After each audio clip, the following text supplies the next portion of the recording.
Hello friends, ഇന്നത്തെ എപ്പിസോഡിൽ ശാരദാമ്മയും ശാന്തയും മല്ലേശ്വര ക്ഷേത്രത്തിൽ നടക്കുന്ന സമയത്ത് ഭാനുമതി അമ്മയുമായി ബന്ധമുള്ള ഒരാൾ അവിടേക്ക് എത്തി അവരെ കുറിച്ച് സംസാരിക്കുന്നത് കേട്ട് ശാരദാമ്മ ഞെട്ടുന്നു.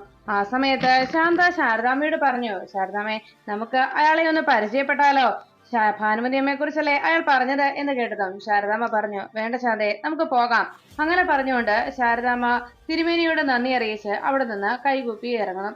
ഈ കാഴ്ച കണ്ട അയാൾ ഉടനെ തന്നെ തിരുമേനിയോട് ചോദിച്ചു, അല്ല, ആ സ്ത്രീ ഏതാ തിരുമേനി? എവിടെയോ കണ്ടിട്ടുള്ളത് പോലെ എന്ന്. ആരാണവർ എന്ന് അന്വേഷിച്ചു. ഉടനെ തിരുമേനി പറഞ്ഞു, ഇവിടെ വന്ന ഒരു സാധു സ്ത്രീയാണ്, ഇവിടെ ഒരു പൂജ നടത്താനായിട്ട് എത്തിയതാണ് എന്ന് അറിയിച്ചു.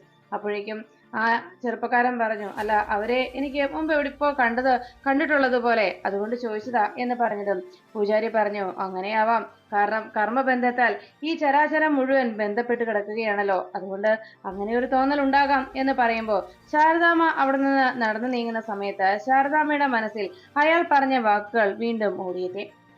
ഭാനുമതി അമ്മ ആ ശാരദാമ്മയുടെ വീട്ടിൽ നിന്ന് നേരെ പോയത് അവരുടെ ഭർത്താവും മക്കളും ഈ ലോകം വെടിഞ്ഞ ആ സ്ഥലത്തേക്ക് തന്നെയായിരുന്നെന്നും അവിടെ വെച്ച് തന്നെ അവരും ആ ലോകത്തേക്ക് പോയി എന്നുമുള്ള ആ വാർത്ത ശാരദാമ്മയുടെ മനസ്സിനെ വീണ്ടും വീണ്ടും അലട്ടി. ആ സമയത്ത് കുട്ടികളെ അന്വേഷിച്ചുകൊണ്ട് ശാലിനിയും സംഘവും ആ കൊടുംകാട്ടിലിന്റെ നടുഭാഗത്തോടെ അങ്ങനെ നടന്നുകൊണ്ടിരുന്നു. എല്ലാവരും കുട്ടികളെ ഉടനെ കണ്ടെത്താമെന്നുള്ള പ്രതീക്ഷയിൽ പോകുമ്പോൾ അതിൽ ആ സംഘത്തിലുണ്ടായിരുന്ന ഒരാൾ മറ്റൊരു റേഞ്ച് ഓഫീസറോട് ചോദിച്ചു, അല്ല സാർ, നമ്മൾ എത്ര നേരമായി അന്വേഷണം നടക്കാൻ തുടങ്ങിയിട്ട്, ഇതിനെന്തെങ്കിലും ഒരു ഫലം കാണുമോ സാർ? ആ കുട്ടികളെ കണ്ടെത്താൻ കഴിയുമോ എന്ന് ചോദിച്ചതും അയാളുടെ ഉയർന്ന ഉദ്യോഗസ്ഥൻ അയാളോട് ദേഷ്യപ്പെട്ടു. മിണ്ടാതിരിക്കണോ എന്ന് പറഞ്ഞ് അയാളെ താക്കീത് ചെയ്തങ്ങനെ നിൽക്കുമ്പോൾ കുട്ടികൾ നടന്നു വരുന്നതിന്റെ ഒരു കാൽവയ്പിന്റെ ശബ്ദം ശാലിനി കേൾക്കാനിടയായി. പെട്ടെന്ന് ശാലിനി അവിടെ നിന്ന് പതുക്കെ കാതോർത്തു. അപ്പോഴാണ് കുറച്ചങ്ങ് മാറി കുട്ടികൾ രണ്ടുപേരും കൂടി ആ വള്ളിപ്പടർപ്പിനിടയിലൂടെ നടന്നു വരുന്ന ശബ്ദം ശാലിനി വീണ്ടും കേൾക്കാനിടയായത്. രണ്ടു കുട്ടികളും കൂടി പതുക്കെ കൈകൾ കോർത്ത് സത്യയും ഒപ്പം പപ്പിയും കൂടി അതുവഴി നടന്നു വരുന്ന കാഴ്ച ശാലിനി കാണുന്നു. അത് കണ്ടതോടെ ശാലിനി വളരെ ആശ്ചര്യത്തോടെയും അതിശയത്തോടെയും തന്റെ മക്കൾ രണ്ടുപേരും കൂടി ആ കാടിന് നടുക്ക് തന്നെ വരുന്നത് കണ്ട് ശാലിനി അതിശയപ്പെട്ടങ്ങനെ നോക്കി നിൽക്കുമ്പോൾ സത്യ പപ്പിയോട് പറഞ്ഞു, പപ്പി, ഇനി അധിക ദൂരമില്ല, കുറച്ചുകൂടിയുള്ളൂ, നമ്മൾ ഇപ്പൊ തന്നെ എത്തും. അപ്പോഴേക്കും പപ്പി ആശങ്കയോടെ സത്യയോട് ചോദിച്ചു, അയ്യോ സത്യേ, അപ്പോ നമ്മൾ വന്ന കാര്യം നടന്നില്ലല്ലോ, നമ്മൾ തിരിച്ചു പോവാണോ അന്ന് എന്ന ചോദ്യം കേട്ട് സത്യ പറഞ്ഞു, അതെ പപ്പി, നമ്മള് ഇനി പോവാ, നീ സാരമില്ല, നമുക്ക് എങ്ങനെയും കണ്ടുപിടിക്കാം എന്ന് പറഞ്ഞ് സത്യ പപ്പിയെ ആശ്വസിപ്പിക്കണം. അപ്പോഴേക്കും സത്യയോട് പപ്പി പറഞ്ഞു, എങ്കിലും നമ്മൾ ഇവിടേക്ക് വന്നിട്ട് അതൊന്നും നടക്കാതെ പോയല്ലോ സത്യയെ എന്ന് നിരാശപ്പെട്ട് പറയുമ്പോൾ സത്യ പറഞ്ഞു, പപ്പി, നമ്മൾ തിരിച്ചു ചെല്ലുമ്പോഴേ ഒരു കാരണവശാലും പപ്പിക്ക് പാമ്പുകടി ഏറ്റ കാര്യവും ആ ഒറ്റക്കാലന്റെ കയ്യിൽപ്പെട്ട കാര്യമൊന്നും വീട്ടിൽ ആരോടും പറയണ്ട കേട്ടോ എന്ന് സത്യ പറയുന്നു. അങ്ങനെ സത്യ അക്കാര്യം പപ്പിയെ പറഞ്ഞ് മനസ്സിലാക്കുമ്പോൾ അതെന്താ പപ്പി, എന്താ സത്യയെ അത് പറഞ്ഞാല് എന്ന് പപ്പി അന്വേഷിച്ചതും സത്യ പറഞ്ഞു, അതൊക്കെ പറഞ്ഞ് അവർ നമ്മളെ വഴക്കു പറയും, ചിലപ്പോൾ തല്ലും, അതാ പറഞ്ഞത് എന്ന് സത്യ പറയുമ്പോൾ ശാലിനിയും പോലീസ് സംഘവും പപ്പിയും സത്യയും കൂടി സംസാരിച്ചു നിൽക്കുന്ന കാഴ്ച കണ്ടതോടെ എല്ലാവർക്കും ആശ്വാസമായി. കുട്ടികളെ കണ്ടതിന്റെ ആശ്വാസത്തിൽ ശാലിനി കുട്ടികളെ നോക്കി പുഞ്ചിരിച്ചങ്ങനെ നിൽക്കുമ്പോൾ ശാലിനിയെ പപ്പിയും സത്യയും കണ്ട ആ സന്തോഷത്തിൽ ശാലിനി അങ്ങനെ നിൽക്കുമ്പോഴാണ് തൊട്ടു പിന്നാലെ വിഷ്ണുവും ശ്യാമയും രോഹിത്തും കൂടി അവിടേക്ക് മറ്റൊരു ദിശയിൽ കുട്ടികൾക്കരികിലേക്ക് വന്നെത്തിയത്. ശാലിനി വളരെ പ്രതീക്ഷയോടെ മോളെ സത്യ എന്ന് വിളിക്കാനായി ഒരുങ്ങുമ്പോഴേക്കും പപ്പി എന്നുള്ള വിഷ്ണുവിന്റെ വിളി ശാലിനി കേട്ടു. നോക്കുമ്പോൾ വിഷ്ണുവും ശ്യാമയും രോഹിത്തും കൂടി പപ്പിക്ക് അരികിലേക്കായി ഓടി വരുന്ന കാഴ്ച കണ്ടതോടെ ശാലിനി സ്വയം നിയന്ത്രിച്ച് അവരുടെ കണ്ണിൽപ്പെടാതെ അവിടെ നിന്ന് മാറി നിന്നു. ആ നിമിഷം പപ്പിയുടെ അരികിലേക്ക് ഓടിയെത്തിയ ശ്യാമ മോളെ പപ്പി എന്ന് വിളിച്ച് പപ്പിയുടെ കവിളത്തും മുഖത്തുമെല്ലാം മാറി മാറി ഉമ്മ കൊടുത്തങ്ങനെ നിൽക്കുമ്പോൾ തന്റെ മക്കളെ രണ്ടുപേരെയും നെഞ്ചിലേക്ക് ചേർത്ത് പിടിക്കാനായി കൊതിച്ച ശാലിനി തന്റെ അനുജത്തിയുടെ ആ സന്തോഷത്തിന് വേണ്ടി സ്വയം അകന്നു മാറി നിന്നു. അപ്പോഴേക്കും പപ്പിയെ കണ്ട സന്തോഷത്തിൽ ശ്യാമ പൊട്ടിക്കരഞ്ഞുകൊണ്ട് മോളെ പപ്പി എന്ന് പറഞ്ഞ് മോളെ ചേർത്ത് പിടിച്ച് അങ്ങനെ കരയുമ്പോൾ വിഷ്ണു സത്യയുടെ അരികിലേക്ക് എത്തി സത്യയെ ചേർത്ത് പിടിച്ചു. അപ്പോഴേക്കും രോഹിത്ത് പപ്പിയോട് ചോദിച്ചു, മോളെ പപ്പി, നീ എന്തിനാ ഇവിടേക്ക് വന്നത്? എന്തിനാ മോളെ അച്ഛനും അമ്മയും ഇത്ര നീ വേദനിപ്പിച്ചത് എന്ന് ചോദിച്ച് പപ്പിയെ ചേർത്ത് പിടിച്ച് രോഹിത്ത് സങ്കടപ്പെടുമ്പോൾ അടുത്ത നിമിഷം തന്നെ വിഷ്ണു പപ്പിയെ വിളിച്ചു, മോളെ പപ്പി, വിഷ്ണു അച്ഛന്റെ പപ്പി, എന്തിനാടാ ഇങ്ങനെ ഈ കൊടുങ്കാട്ടിലേക്ക് ഇങ്ങനെ വന്നത്? എന്തിനാ നീ ഇങ്ങനെ ചെയ്തത് എന്ന് ചോദിച്ച് വിഷ്ണു പപ്പിയുടെ കവിളത്ത് ഒരു ഉമ്മ കൊടുത്തു. ഇതെല്ലാം കണ്ട് ആകെ വിഷമത്തോടെ സത്യ അങ്ങനെ നോക്കി നിൽക്കുമ്പോൾ സത്യയുടെ അരികിലേക്ക് വേഗം ശ്യാമ ചെന്നു. സത്യയെ ചേർത്ത് പിടിച്ച് ശ്യാമ സത്യയെയും കെട്ടിപ്പിടിച്ച് സന്തോഷത്തോടെ മോളെ സത്യയെ എന്ന് പറഞ്ഞ് കെട്ടിപ്പിടിച്ച് മോളെ സമാധാനിപ്പിക്കുമ്പോൾ വിഷ്ണു പപ്പിയോട് ചോദിച്ചു, എന്തിനാടാ കുഞ്ഞെ, നീ എന്തിനാ ഇവിടേക്ക് വന്നത് കൂട്ടുകാരിയും കൂട്ടി എന്ന് ചോദിച്ചപ്പോൾ സത്യയെ ശ്യാമ സമാധാനിപ്പിക്കുമ്പോൾ വിഷ്ണുവിനോട് പപ്പി പറഞ്ഞു, അത് പിന്നെ വിഷ്ണു വെച്ചാ പടം വരപ്പിക്കാനാ ഞങ്ങൾ വന്നത്. പടം വരപ്പിക്കാനോ എന്ന് എല്ലാവരും ആകെ അതിശയത്തോടെ നോക്കി.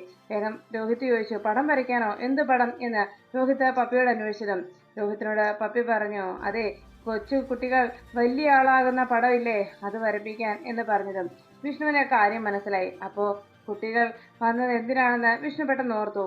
അന്ന് പപ്പിയും സത്യയും കൂടി പോലീസ് സ്റ്റേഷനിൽ പോയതും ശാലിനിയുടെ പടം വരച്ച് കിട്ടുന്നതിന് വേണ്ടിയായിരുന്നുവെന്ന് വിഷ്ണു ഓർത്തെടുത്തപ്പോൾ അന്ന് സത്യാമ്മ ചോദിച്ചത് കാര്യത്തിന് മറുപടിയായി സത്യയും പപ്പിയും പറഞ്ഞത് ചേച്ചിയമ്മയുടെ പടം വരപ്പിക്കാനായി വന്നതാണെന്നായിരുന്നു. അതേ കാര്യം തന്നെയാണ് ഇപ്പോഴത്തെ ഈ യാത്രയ്ക്ക് പിന്നിലെന്നും വിഷ്ണു പെട്ടെന്ന് തിരിച്ചറിഞ്ഞു. അപ്പോൾ കുട്ടികൾ വന്നത് തീർച്ചയായിട്ടും ശാലിനിയുടെ പടം വരയ്ക്കാൻ വേണ്ടി തന്നെ എന്ന് വിഷ്ണു അങ്ങനെ മനസ്സിൽ ചിന്തിച്ചപ്പോഴേക്കും രോഹിത് പപ്പിയോട് ചോദിച്ചു, അല്ല ആരുടെ പടം വരയ്ക്കാനാ, എന്ത് പടം വരയ്ക്കാനാ എന്ന് രോഹിത് അന്വേഷിച്ചതും സത്യ പറഞ്ഞു, അത് പിന്നെ പപ്പിയുടെ ചേച്ചിയമ്മയുടെ പടം വരപ്പിക്കാനാ രോഹിത് അങ്കിളെ എന്ന് സത്യ പറയുന്നത് കേട്ടതോടെ രോഹിത്തിന് ആകെ ദേഷ്യമായി. രോഹിത് വേഗം സത്യയെ നോക്കിയിട്ട് പറഞ്ഞു, ഓഹോ അപ്പോ നീയാണ് ഇതിന് പിന്നിലല്ലേ, നീ ഇവിടേക്ക് എന്റെ മോളെ കൊണ്ടുവന്നതാണല്ലേ, നിങ്ങൾക്ക് എങ്ങനെ അറിയാം ഇവിടെയാണ് അയാളുടെ വീടെന്ന് എന്ന് ചോദിച്ച് രോഹിത് ദേഷ്യപ്പെടുമ്പോ സത്യ പറഞ്ഞു, അന്ന് അങ്കിള് പറഞ്ഞിരുന്നു, ആർട്ടിസ്റ്റ് അങ്കിള് പറഞ്ഞിരുന്നു മീൻപാറയിൽ ആർട്ടിസ്റ്റ് അങ്കിളുടെ വീടെന്ന് എന്ന് പറഞ്ഞത് കേട്ടോ രോഹിത്തിന് വീണ്ടും ദേഷ്യമായി. അത് ശരി, അപ്പോ നീ എന്റെ പാവം പിടിച്ച കൊച്ചിനെയും കൂടി ഇവിടേക്ക് കൂട്ടിക്കൊണ്ടു വന്നതല്ലേ, ശരിക്കും നിനക്കിട്ടാ 2 പെട തരേണ്ടത് എന്ന് പറഞ്ഞ് രോഹിത് സത്യയുടെ നേരെ ദേഷ്യത്തോടെ പാഞ്ഞെടുക്കുമ്പോ ശ്യാമ രോഹിത്തിനെ തടയുന്നു. രോഹിത് വേണ്ട വേണ്ട മോളെ ഒന്നും പറയണ്ട എന്ന് പറഞ്ഞ് രോഹിത്തിനെ ശ്യാമ നിയന്ത്രിക്കാൻ ശ്രമിക്കുമ്പോ രോഹിത് വീണ്ടും ദേഷ്യപ്പെട്ടുകൊണ്ട് ഓരോന്നെല്ലാം പറഞ്ഞു, ഒന്നും ഇങ്ങനെയൊന്നും ചെയ്യത്തില്ലാത്ത നമ്മുടെ കുഞ്ഞിനെ ഇവളല്ലേ ഈ രീതിയിലാക്കിയത്, സ്കൂളിൽ കൊണ്ടുപോയി പഠിക്കാനായി വിട്ട നമ്മുടെ കുഞ്ഞിനെ വിളിച്ചുകൊണ്ട് ഇവളല്ലേ വന്നത്, നമ്മുടെ കുഞ്ഞിന് എന്തെങ്കിലും സംഭവിച്ചിരുന്നാലോ, പപ്പിക്ക് എന്തെങ്കിലും സംഭവിച്ചാലോ ആര് അതിന് സമാധാനം പറയും, ഇത്തിരി പോകുന്ന ഈ നരന്ത് കൊച്ചോ എന്നൊക്കെ ചോദിച്ച് വിഷ്ണു നിൽക്കെ രോഹിത് ആ കൊച്ചിനോട് ദേഷ്യപ്പെടുമ്പോൾ കൊച്ചിനെ തല്ലാനും മറ്റുമായി രോഹിത് സത്യക്ക് നേരെ പാഞ്ഞെടുക്കുന്നത് കണ്ട് വിഷ്ണു രോഹിത്തിനെ തടഞ്ഞു. നീ എന്താണ് ഈ കാണിക്കുന്നത് എന്ന് പറഞ്ഞ് വിഷ്ണു രോഹിത്തിനെ തടഞ്ഞു നിർത്തി. ഈ സമയത്ത് ശാലിനിയുടെ ഫോണിലേക്ക് മെസ്സേജ് അയച്ചു. കുഞ്ഞേച്ചി കുട്ടികളെ കണ്ടുപിടിച്ചു, കുഞ്ഞേച്ചി എവിടെയാ എന്ന് ചോദിച്ച് ഒരു മെസ്സേജ് ശാലിനിയുടെ ഫോണിലേക്ക് ശ്യാമ അയച്ചു. ആ സമയത്ത് കുട്ടികൾക്കരികിലേക്ക് പോകാനാകാതെ ആകെ തകർന്ന മനസ്സുമായി ശാലിനി അതെല്ലാം നോക്കിക്കണ്ടങ്ങനെ നിൽക്കുന്ന നേരത്ത് ശാലിനിയുടെ ഫോണിലേക്ക് ശ്യാമയുടെ മെസ്സേജ് എത്തിയത്. ഉടനെ തന്നെ ശാലിനി ശ്യാമയ്ക്ക് തിരിച്ച് മെസ്സേജ് അയച്ചു. ഞാൻ കണ്ടു, എല്ലാം ഞാൻ കാണുന്നുണ്ട് എന്ന് പറഞ്ഞ് ഞാൻ ഇവിടെ തന്നെ ഉണ്ട്, പപ്പിയെ ഞാൻ കൊണ്ടുപോയിക്കോളാം എന്നും ശാലിനി മെസ്സേജ് അയക്കുന്നു. ഉടനെ തന്നെ ശ്യാമ അവിടെ എവിടെയോ ശാലിനി ഉണ്ടെന്ന് മനസ്സിലാക്കിയതോടെ ചുറ്റുപാടുമായി ശ്യാമ ഒന്ന് നോക്കി. ആ സമയത്ത് തന്റെ അരികിൽ നിന്ന് രാമേട്ടനോട് ഉടനെ തന്നെ ശാലിനി പറഞ്ഞു, രാമേട്ട എന്ന് വിളിച്ചതും കാര്യം എന്താണെന്ന് മനസ്സിലായ രാമേട്ടൻ ശരി മോളെ എന്ന് പറഞ്ഞുകൊണ്ട് വേഗം പപ്പിക്ക് അരികിലേക്ക് സത്യയുടെ അരികിലേക്ക് രാമേട്ടൻ നടന്നു ചെല്ലുന്നു. ഈ സമയത്ത് രോഹിത് ഈ കൊച്ചിനെ ഞാൻ എന്ന് പറഞ്ഞ് രോഹിത് സത്യയെ കൈവെക്കാനായി കൈ ഉയർത്തിക്കൊണ്ട് വരുമ്പോഴേക്കും വിഷ്ണു രോഹിത്തിനെ തള്ളി മാറ്റുന്നു. നിനക്കെന്താടാ ബോധമൊന്നുമില്ലേ, നീ എന്താ ഈ കാണിക്കുന്നത്, കൊച്ചുകുട്ടിയുടെ നേരെയാണോ ഇങ്ങനെയെല്ലാം ചെയ്യേണ്ടത് എന്ന് ചോദിച്ച് രോഹിത്തിനെ ദേഷ്യപ്പെട്ടുകൊണ്ട് വിഷ്ണു തള്ളി മാറ്റി.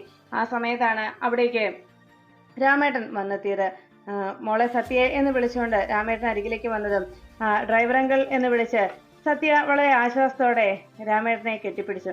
ഉടനെ രോഹിത് ദേഷ്യപ്പെട്ടു. അല്ല ഇവൾക്ക് ഉത്തരവാദിത്തപ്പെട്ട ആളൊന്നും ഇല്ലേ എന്ന് രോഹിത് ദേഷ്യത്തോടെ രാമേട്ടനോട് ചോദിക്കുമ്പോൾ രാമേട്ടൻ പറഞ്ഞു, ഞാൻ മേഡത്തിന്റെ ഡ്രൈവറാണ് എന്ന് പറഞ്ഞതും ഉടനെ രോഹിത് ചോദിച്ചു, അതൊക്കെ മനസ്സിലായി, അതറിയാം, അല്ല അവരെവിടെ ആ മേഡം, എനിക്ക് അവരെയാ കാണേണ്ടത്, അതായത് ഇവളുടെ അമ്മയെ, അവരോടാണ് എനിക്ക് 4 പറയാനുള്ളത് എന്ന് പറഞ്ഞുകൊണ്ട് ദേഷ്യപ്പെട്ട് രോഹിത് അങ്ങനെ നിൽക്കുമ്പോൾ വിഷ്ണു ചോദിച്ചു, എടാ രോഹിത്തെ നിനക്ക് എന്താ പറ്റിയത്, നമുക്ക് നമ്മുടെ കുഞ്ഞിനെ കിട്ടിയില്ലേ, ഇനി കുഞ്ഞിനെ കൊണ്ട് ഇവിടെ നിന്ന് പോയാൽ പോരെ, അല്ലാതെ നീ എന്തിനാ ഈ ആവശ്യമില്ലാത്ത കാര്യമൊക്കെ ചെയ്യുന്നത്, നമുക്ക് പിന്നെ അവരെ കാണുകയും സംസാരിക്കുകയൊക്കെ ചെയ്യാം, ഇപ്പോ നമുക്ക് നമ്മുടെ മോളുമായിട്ട് പോയാൽ പോരെ എന്ന് ചോദിച്ച് വിഷ്ണു രോഹിത്തിനോട് സമാധാനപ്പെടാനായി പറഞ്ഞു.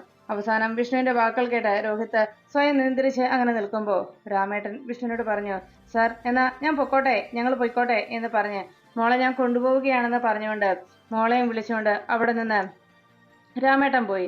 അപ്പോഴേക്കും രോഹിത് ആകെ കലിയോടെ എന്നാലും അവളെ ഞാൻ എന്ന് പറഞ്ഞ് വിഷ്ണുവിന്റെ മുന്നിൽ വെച്ച് ദേഷ്യപ്പെട്ടുകൊണ്ട് രോഹിത് അങ്ങനെ നിൽക്കുമ്പോൾ വിഷ്ണു പറഞ്ഞു, എടാ നീ ഇനിയെങ്കിലും ഒന്ന് അടങ്ങ്, നമുക്ക് നമ്മുടെ കുഞ്ഞിനെ കിട്ടിയില്ലേ, പിന്നെന്തിനാ നീ വെറുതെ ഇങ്ങനെ ദേഷ്യപ്പെടുന്നത് എന്ന് ചോദിച്ച് വിഷ്ണുവിന് ദേഷ്യത്തോടെ രോഹിത്തിനോട് സംസാരിച്ചു. അപ്പോഴേക്കും തന്റെ അരികിൽ നിൽക്കുന്ന പപ്പി, സത്യ ഒന്നും പറയല്ലച്ചാ, സത്യ ഒന്നും ചെയ്തില്ല, സത്യ ഒരു തെറ്റും ചെയ്തില്ല എന്ന് പറഞ്ഞ് പപ്പി സത്യയെ സമാധാനിപ്പിക്കാൻ സത്യയുടെ പക്ഷം ചേർന്ന് സംസാരിച്ചങ്ങനെ നിൽക്കുമ്പോൾ വിഷ്ണു പപ്പി ആകെ വിഷമിക്കുന്നെന്ന് മനസ്സിലാക്കി. ഉടനെ തന്നെ വിഷ്ണു പപ്പിയെ വേഗം കയ്യിൽ കോരിയെടുത്തിട്ട് ചോദിച്ചു, വിഷ്ണു അച്ഛൻ്റെ പപ്പി മോള് വിഷമിച്ചോ, പേടിച്ചോ എന്ന് ചോദിച്ചതും പപ്പി പറഞ്ഞു, അതെ വിഷ്ണു അച്ഛാ. അപ്പോഴേക്കും വിഷ്ണു വളരെ സ്നേഹത്തോടെ മോളെ കൊഞ്ചിച്ചിട്ട് പറഞ്ഞു, അതിനെന്താ, ഇപ്പൊ വിഷ്ണു അച്ഛൻ വന്നില്ലേ, ഇനി എൻ്റെ പൊന്നുമോൾ പേടിക്കണ്ട കേട്ടോ എന്ന് പറഞ്ഞ് മോളെ ആശ്വസിപ്പിച്ച് കുഞ്ഞിനെയും കയ്യിലെടുത്തുകൊണ്ട് വിഷ്ണു അവിടെ നിന്ന് പോകുമ്പോൾ വിഷ്ണുവിന്റെ പിന്നാലെ രോഹിത്തും ശ്യാമയും കൂടി അവിടെ നിന്ന് മടങ്ങി. അപ്പോഴാണ് രാമേട്ടൻ മോളെ ചേർത്ത് പിടിച്ചുകൊണ്ട് ശാലിനിക്കരികിലേക്ക് അവരുടെ കണ്ണെത്താത്ത അവരുടെ കണ്ണ് തൻ്റെ നേരെ പതിയുകയില്ല എന്ന് ഉറപ്പുവരുത്തി ശാലിനി മാറി നിൽക്കുമ്പോൾ അവിടേക്ക് രാമേട്ടൻ കുഞ്ഞുമായി നടന്നു വന്നു. കുഞ്ഞിനെ കണ്ടതോടെ അമ്മ അവിടെ നിൽക്കുന്നത് കണ്ട സത്യ അമ്മേ എന്ന് വിളിച്ചുകൊണ്ട് വേഗം അരികിലേക്ക് ഓടിയെത്തുന്നു. ശാലിനി മോളെ ചേർത്ത് പിടിച്ച് സത്യയുടെ മുഖത്തും കവിളത്തുമായി മാറി മാറി ഉമ്മ കൊടുക്കുമ്പോൾ ആ കാഴ്ച കണ്ട് അമ്മയും മോളും തമ്മിലുള്ള സ്നേഹത്തിന്റെ ആഴം കണ്ട് എല്ലാവരും സന്തോഷത്തോടെ പുഞ്ചിരിച്ചു.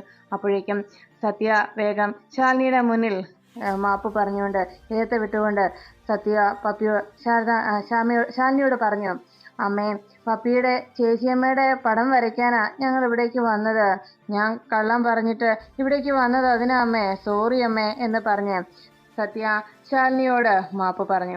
അത് കണ്ടതും പൊട്ടിക്കരഞ്ഞുകൊണ്ട് ശാലിനി സത്യയെ ചേർത്ത് പിടിച്ചു. അപ്പോഴേക്കും സത്യ അങ്ങനെ ഒരു കാര്യം കൂടി പറഞ്ഞത് കേട്ട് ശാലിനി പറഞ്ഞു, വാ, ഇനി ബാക്കി സംസാരമൊക്കെ നമുക്ക് വീട്ടിൽ ചെന്നിട്ടാകാം, ഇങ്ങോട്ട് വാ എന്ന് പറഞ്ഞ് ശാലിനി സത്യയെ ചേർത്ത് പിടിച്ചുകൊണ്ട് വേഗം അവിടെ നിന്ന് പോകുന്നു.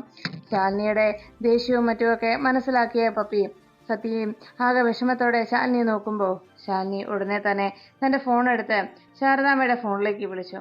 അമ്മേ, മോളെ കണ്ടുപിടിച്ചു, മോള് എൻ്റെ കൂടെയുണ്ട്, പപ്പിക്കും കുഴപ്പമൊന്നുമില്ല എന്ന് പറഞ്ഞ് യാതൊരു പ്രശ്നവുമില്ല, ഞങ്ങൾ അങ്ങോട്ട് വരികയാ, വീട്ടിലേക്ക് തന്നെ ഇപ്പം എത്തും എന്ന് പറഞ്ഞ് ശാലിനി ഫോൺ വെച്ചു. ആ സമയത്ത് പപ്പി തൻ്റെ അരികിൽ നിന്ന് പോയതിൻ്റെ വിഷമത്തിൽ ശാലിനിയോടൊപ്പം പോകുന്ന സത്യയുടെ മനസ്സിൽ പപ്പിയെ ഇനി അവർ വഴക്കു പറയുമോ എന്ന ആശങ്ക സത്യയുടെയും പപ്പിയുടെയും മനസ്സിലുണ്ടായി. അങ്ങനെ ശാലിനി മോളെയും കൊണ്ട് അവിടെ നിന്ന് നേരെ വീട്ടിലേക്ക് വന്നെത്തുന്നു. വീട്ടിലെത്തിയതിനു ശേഷം സത്യയെ വാതിക്കൽ നിർത്തി തലങ്ങും വിലങ്ങും തല്ലുകയാണ് ശാലിനി. സത്യ അപ്പോഴേക്കും അമ്മേ അടിക്കല്ലേ അമ്മേ, അടിക്കല്ലേ അമ്മേ എന്ന് നിലവിളിച്ചുകൊണ്ട് സത്യ കരയുന്നത് കേട്ട് അവിടേക്ക് ഗോപാലകൃഷ്ണൻ എത്തുന്നു. മോളെ ശാലിനി, നീ എന്തായി ചെയ്യുന്നത് എന്ന് ചോദിക്കുമ്പോൾ ശാലിനി അതൊന്നും ശ്രദ്ധിക്കാതെ സത്യയോട്, നീ ആരാണെന്നാ നിന്റെ വിചാരം, നീ അങ്ങ് വലിയ ആളായിപ്പോയെന്നാണോ നീ കരുതുന്നത് എന്നൊക്കെ ചോദിച്ച് ശാലിനി മോളെ തല്ലുകയും മോളെ ശകാരിക്കുകയും ചെയ്യുന്നു. നിനക്ക് ഞാൻ പറയുന്നതൊക്കെ വളരെ പുല്ലു വിലയാണ് അല്ലേ, നീ ആരാണെന്ന നിന്റെ വിചാരം, ഞാൻ ആരാന്നാ നീ കരുതിയത് എന്നൊക്കെ ചോദിച്ച് ശാലിനി ദേഷ്യപ്പെടുമ്പോൾ ഗോപാലകൃഷ്ണൻ അവിടെ നിന്ന് ശാരദാമ്മയെ വിളിച്ചു. ശാരദേ നീ ഓടി വന്നേ എന്ന് പറഞ്ഞ് ശാരദാമ്മയെ വിളിക്കുമ്പോഴേക്കും ശാരദാമ്മ അവിടേക്ക് ഓടിയെത്തി. എന്താ നീ കാണിക്കുന്നത്, മാറി നിൽക്കുക അങ്ങോട്ട് എന്ന് പറഞ്ഞ് വേഗം സത്യയെ ചേർത്ത് പിടിച്ച് ശാരദാമ്മ ശാലിനിയെ തള്ളി മാറ്റുന്നു. ഉടനെ ശാലിനി അരികിലേക്ക് വന്ന് ശാരദാമ്മയെ തള്ളിയിട്ട് പറഞ്ഞു, മാറിക്കമ്മേ, ഇവളെ ഞാനിന്ന് എന്ന് പറഞ്ഞ് വീണ്ടും ശാലിനി തല്ലാൻ തുടങ്ങുമ്പോൾ ശാരദാമ്മ ശാലിനിയെ തള്ളി മാറ്റിയിട്ട് പറഞ്ഞു, തൊട്ടുപോകരുത് നീ എൻ്റെ കുഞ്ഞിനെ, ഇതുപോലെ കുഞ്ഞിനെ തല്ലാൻ നിന്നോട് ആരാ പറഞ്ഞത്, മാറി നിൽക്കുക അങ്ങോട്ട് എന്ന് പറഞ്ഞ് ശാരദാമ്മ ശാലിനിയുടെ നേരെ ദേഷ്യപ്പെട്ടു.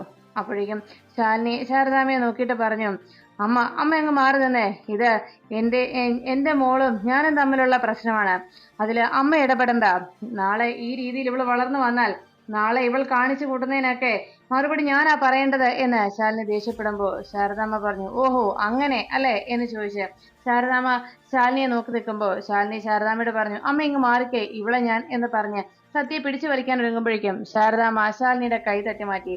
നിന്നോട് ഞാൻ പറഞ്ഞില്ലേ തൊട്ടു പോകരുതെന്ന്, അല്ല നീ ഇത്തിരി പോന്ന ഈ കൊച്ചിനെ നീ മര്യാദ പഠിപ്പിക്കാനും ശാസിക്കാനും ഒക്കെ ആയിട്ട് ഇറങ്ങിയല്ലോ, എന്നാലേ നീ ഇത്രത്തോളം വളർന്ന നിന്നെ ഞാൻ എന്താ ചെയ്യേണ്ടത്, ഇത്രയും വളർന്ന നീ കാണിച്ചു കൂട്ടുന്നതിനൊക്കെ ആരാ മറുപടി പറയുന്നത്, ആരാ അതിന് ഉത്തരവാദിത്വം ഏൽക്കുന്നത് എന്ന് ശാരദാമ്മ ശാലിനിയോട് ചോദിക്കുമ്പോൾ മറുപടിയില്ലാതെ ശാലിനി അങ്ങനെ നിന്നു. ഉടനെ ശാരദാമ്മ പറഞ്ഞു, ഇത്രയും വളർന്ന നീ എന്റെ എന്തെങ്കിലും വാക്കുകൾ നീ കേട്ടിട്ടുണ്ടോ? എന്റെ വാക്കുകൾക്ക് എന്തെങ്കിലും നീ വില തന്നോ? ഇവിടെ ഈ നാട്ടുകാർക്ക് എല്ലാവർക്കും, ഈ നാടിന് മുഴുവൻ നീ വളരെ കരുണാമയും സ്നേഹനിധിയുമായ കളക്ടറാണ്. എന്നാൽ ഇവിടെ നിന്നെ സ്നേഹിക്കുന്നവർക്കും നിന്നെ കാത്തിരിക്കുന്നവർക്കുമോ നീ എന്ത് സ്നേഹമാ അല്ലെങ്കിൽ എന്ത് സമാധാനമാ നീ അവർക്ക് നൽകുന്നത് എന്ന് ശാരദാമ്മ ദേഷ്യത്തോടെ ശാലിനിയോട് ചോദിക്കുന്നു. എടി, ഈ കൊച്ചു ചെയ്ത തെറ്റിന് ആ കുഞ്ഞിനെ ഇങ്ങനെ ആക്കിയത്, ആ കുഞ്ഞ് ഇതുപോലെ പോയെങ്കിൽ അതിന് കാരണക്കാരി ആരാണെന്ന് നീ പറ. ആ കുഞ്ഞിന്റെ അമ്മയായ നീ തന്നെ അല്ലേ? നീ തന്നെയല്ലേ ഇതിന് കാരണക്കാരി എന്ന് ചോദിച്ച് ശാരദാമ്മ നിന്നെ ഞാൻ എന്ന് പറഞ്ഞ് ശാലിനിയുടെ നേരെ കൈ ഉയർത്തിക്കൊണ്ട് ശാരദാമ്മ പോകുമ്പോ പെട്ടെന്ന് സത്യ അത് കണ്ടു നിൽക്കുന്നതോടെ വേഗം ശാരദാമ്മയെ തടഞ്ഞു. ശാരദാമ്മേ, വേണ്ട, എന്റെ അമ്മയെ വഴക്ക് പറയല്ലേ ശാരദാമ്മേ എന്ന് പറഞ്ഞ് സത്യ ശാരദാമ്മയെ തടയുന്നത് കണ്ട് ശാരദാമ്മ സത്യയെ നോക്കി ഇല്ല മോളെ എന്ന് പറഞ്ഞ് മോളെ ചേർത്ത് പിടിച്ചിട്ട് ശാലിനിയോട് പറഞ്ഞു, കണ്ടോടി ഈ പിഞ്ചു കുഞ്ഞിന്റെ നിന്നോടുള്ള സ്നേഹം. ഇത് കണ്ടോ, ആ കൊച്ച് അതിന്റെ ദേഹം ഇത്രയും നേരം നീ ഉപദ്രവിച്ചു, വേദനിപ്പിച്ചു, എന്നിട്ടും ആ കൊച്ച് ഒന്നും പറഞ്ഞില്ല. എന്നാൽ നിന്റെ നേരെ ഞാൻ നിന്റെ തല്ലാനൊരുങ്ങിയപ്പോ അവളുടെ അമ്മയെ ആരാണ് വഴക്ക് പറഞ്ഞത്? അവളുടെ അമ്മയുടെ നേരെ ആരാണ് കൈ ഉയർത്തിയത്? അതും അവളുടെ അമ്മ തന്നെ. എന്നിട്ടും ഈ പിഞ്ചു കുഞ്ഞ് അതിനെ എതിർത്തത് കണ്ടോ? എന്തുകൊണ്ടാണെന്ന് നിനക്കറിയാമോ? ഇവളുടെ മനസ്സിൽ, ഇവളുടെ കണ്ണിൽ അവളുടെ അമ്മ വലിയൊരു ശരിയാണ്. അവളുടെ അമ്മ ചെയ്യുന്നതെല്ലാം ശരിയാണ്. അവളുടെ കാഴ്ചപ്പാടിൽ ഈ ലോകത്ത് അവൾ കണ്ടതിൽ ഏറ്റവും നല്ല വ്യക്തിയും ഏറ്റവും ശരിയായ ആളും എല്ലാം ശരിയും നന്മകളും ചെയ്യുന്ന ഒരേ ഒരാളും നീ മാത്രമാണ്. അങ്ങനെ ഉള്ള അവളുടെ അമ്മയുടെ നേരെ മറ്റൊരാൾ കൈ ഉയർത്തുന്നത് കണ്ടാൽ അവൾക്ക് സഹിക്കില്ല. അതാണ് ആ കൊച്ച് അങ്ങനെ പ്രതികരിച്ചത്. നിനക്കിത് മനസ്സിലാക്കാൻ കഴിയുമോ? പറഞ്ഞിട്ടൊന്നും കാര്യമില്ല. ഞാനും ഇതുപോലെ എന്റെ മോളെ പലപ്പോഴും ഉപദേശിച്ചിട്ടുണ്ട്. എല്ലാ നല്ല കാര്യങ്ങളും പറഞ്ഞു കൊടുത്തു. പക്ഷേ അതൊന്നും തലയിൽ കയറിയില്ല. എല്ലാവരും അങ്ങനെ തന്നെയാണ്. കുഞ്ഞുനാളിൽ വളർന്നു വരുമ്പോൾ കുട്ടികൾക്ക് എല്ലാവർക്കും അവരുടെ അമ്മയാണ് ഏറ്റവും വലിയ ശരി. എന്നാൽ വളർന്നു വന്നു കഴിയുമ്പോൾ പിന്നെ അവർക്ക് അമ്മയെ യാതൊരു വിലയുമില്ലാതാകും. പിന്നെ അമ്മയുടെ വാക്കുകൾക്കോ അമ്മയുടെ ഉപദേശങ്ങൾക്കോ ഒന്നും യാതൊരു വിലയും കൽപ്പിക്കുകയില്ല. അതാണല്ലോ ലോകത്ത് നടന്നുകൊണ്ടിരിക്കുന്നത്. അത് തന്നെ എന്റെ മകളും ചെയ്യുന്നു. പിന്നെ പറഞ്ഞിട്ടെന്ത് കാര്യം? ഒരു കാര്യം ഞാൻ പറയാം, വെറുതെ കുഞ്ഞിന്റെ ദേഹം നോവിക്കാൻ ഞാൻ സമ്മതിക്കില്ല. ആ കുഞ്ഞ് യാതൊരു തെറ്റും ചെയ്തിട്ടില്ല. ആ കുഞ്ഞിനെ ഈ അവസ്ഥയിലാക്കിയത്, ആ കുഞ്ഞിനെ അന്ന് ആ കാട്ടിലേക്ക് പറഞ്ഞയച്ചതിനൊക്കെ ഉത്തരവാദി ആരാണെന്ന് സ്വയം ചിന്തിച്ചു നോക്കുന്ന പറഞ്ഞുകൊണ്ട് ശാരദാമ്മ ആ കുഞ്ഞിനുമായി അകത്തേക്ക് പോകുമ്പോ ശാലിനി ആകെ തളർന്ന് ആ വരാന്തയിൽ ഇരിക്കുമ്പോ അടുത്തു നിന്ന ഗോപാലകൃഷ്ണൻ ശാലിനിയോട് പറഞ്ഞു, മോളെ, എനിക്ക് ഇത് പറയാനുള്ള അവകാശമോ അധികാരമോ ഇല്ല. പക്ഷെ പറയാതിരിക്കാൻ കഴിയില്ല മോളെ. കുട്ടികൾക്ക് അച്ഛനെ വേണം. പ്രത്യേകിച്ച് പെൺകുട്ടികൾക്ക് അച്ഛൻ ഉണ്ടാകണം. അച്ഛനോടൊപ്പം വേണം അവർ വളരാൻ. പെൺകുട്ടികൾക്ക് പ്രത്യേകിച്ച് അച്ഛൻ അവരുടെ കൂടെ എന്നും ഉണ്ടാകുക തന്നെ വേണം എന്ന് പറഞ്ഞ് ഗോപാലകൃഷ്ണൻ അവിടെ നിന്ന് പോകുമ്പോൾ ശാലിനി ആ വാക്കുകൾ കേട്ട് ആകെ തളർന്ന് അവിടെ ഇരുന്ന് പൊട്ടിക്കരഞ്ഞു. അപ്പോഴാണ് സത്യാമ്മയ്ക്ക് അരികിലേക്ക് പപ്പിയെ കൊണ്ടുവന്നതിന് ശേഷം പപ്പിയെ സത്യഭാമ തലങ്ങും വിലങ്ങും തല്ലുകയാണ്. അടിക്കല്ലേ അച്ഛമ്മേ എന്ന് പറഞ്ഞ് പപ്പി വിളിച്ചിട്ടും വീണ്ടും സത്യ പപ്പിയെ തല്ലിക്കൊണ്ടിരുന്നു. നീ ഇനി പോകുവോ അവിടെ? നിന്നോട് എത്ര തവണ പറഞ്ഞിട്ടുണ്ട് ആ കുരുത്തം കെട്ട പെങ്കൊച്ചിന്റെ കൂടെ നീ ഇനി പോയില്ലേ കാട് കയറാനായിട്ട് എന്നൊക്കെ ചോദിച്ച് പപ്പിയെ വീണ്ടും സത്യഭാമ തല്ലിക്കൊണ്ടിരിക്കുന്നത് കണ്ട് രോഹിത്തിനും ശ്യാമയ്ക്കും ഒന്നും പറയാനാകാതെ അവരാകെ അങ്ങനെ സങ്കടപ്പെട്ട് നിൽക്കുമ്പോൾ ഈ കാഴ്ച കണ്ട് അവിടേക്ക് വിഷ്ണു എത്തി. അപ്പോഴേക്കും രാഘവൻ നായർ സത്യഭാമയോട് പറഞ്ഞുകൊണ്ടിരുന്നു, ഭാമയെ നീ നിർത്ത്, ആ പാവം കുഞ്ഞിനെ നീ തല്ലാതെ എന്ന് പറഞ്ഞ് രാഘവൻ നായർ ബഹളം വെക്കുമ്പോൾ ഇത് കണ്ടുകൊണ്ട് അവിടേക്ക് എത്തിയ വിഷ്ണുവിനോട് രാഘവൻ നായർ പറഞ്ഞു, എടാ ഒന്ന് പിടിച്ചു മാറ്റവളെ എന്ന് ദേഷ്യത്തോടെ രാഘവൻ നായർ പറയുമ്പോഴേക്കും വിഷ്ണു അരികിലേക്ക് ഓടി വന്ന് പപ്പിമോളെ പിടിച്ചു മാറ്റുന്നു. മതിയമ്മേ, അമ്മ എന്തിനാ ഈ പിഞ്ചു കുഞ്ഞിനെ ഇതുപോലെ തല്ലുന്നത്? മതി, നിർത്ത് എന്ന് പറയുമ്പോ സത്യഭാമ പറഞ്ഞു, തല്ലുകയല്ല, ശരിക്കും ചട്ടുകം പഴുപ്പിച്ച് കുണ്ടിക്ക് വെക്കുക വേണ്ടത് എന്ന് പറഞ്ഞ് സത്യഭാമ ദേഷ്യപ്പെടുന്നത് കണ്ട് രാഘവൻ നായർ പറഞ്ഞു, ഭാമേ വേണ്ട, ഇനിയും ആ പാവം കൊച്ചിനെ ഇതുപോലെ നീ ഉപദ്രവിക്കാൻ പോവുകയാണോ? ഇനിയും ആ കൊച്ചിനെ തല്ലുന്ന എന്തിനാ എന്ന് ചോദിച്ചപ്പോ സത്യഭാമ പറഞ്ഞു, മിണ്ടരുത് രാഘവേട്ടാ, നിങ്ങൾ ഒറ്റ ഒരാളാണ് ഇവൾക്ക് വളം വെച്ച് കൊടുക്കുന്നത്. കഴിഞ്ഞ ദിവസം ഇവൾ ഇതുപോലെ ഒരു പ്രവൃത്തി ചെയ്തപ്പോ അന്ന് ആ പോലീസ് സ്റ്റേഷനിൽ പോയിട്ട് വന്നപ്പോ ഞാൻ അന്ന് ഇവളെ തല്ലിയ സമയത്ത് നിങ്ങളല്ലേ എന്നെ അതിൽ നിന്ന് പിന്തിരിപ്പിച്ച് എന്നെ വഴക്ക് പറഞ്ഞത്. എന്നാൽ അന്ന് എന്റെ കൂടെ കൂടി അന്ന് ഇവൾക്ക് കുണ്ടിക്ക് 2 കൊടുത്തിരുന്നെങ്കിൽ ഇപ്പോ ഇങ്ങനെ വല്ല വരുമായിരുന്നോ? ഇന്ന് അവൾ പേടിച്ച് വീട്ടിലിരിക്കില്ലായിരുന്നോ? എന്തായാലും എല്ലാവരോടുമായിട്ട് ഞാനൊരു കാര്യം പറയാം. ഞാൻ തീരുമാനിച്ചു കഴിഞ്ഞു. ഇനി പപ്പിയുടെ കാര്യത്തിൽ തീരുമാനമെടുക്കുന്നത് ഞാനായിരിക്കും. അത് എല്ലാവരും അനുസരിച്ചാൽ മാത്രം മതി. അതിൽ യാതൊരു മാറ്റവുമില്ല എന്ന് സത്യഭാമ എല്ലാവരും കേൾക്കെ ഉറക്കെ വിളിച്ചു പറയുമ്പോൾ ശ്യാമയും രോഹിത്തും രാഘവൻ നായരും വിഷ്ണുവും ഒക്കെ ആകെ അന്തിച്ചങ്ങനെ നോക്കിയിരിക്കുന്ന സമയത്ത് പപ്പി ഇത്രയും നേരം തന്നെ തല്ലിയിട്ടും സത്യാമ്മയോടുള്ള തന്റെ സ്നേഹം ഒരു തരി പോലും കുറയാത്തതുപോലെ സത്യാഭാമയെ നോക്കി പപ്പി പുഞ്ചിരിയോടെ നിൽക്കുന്നു.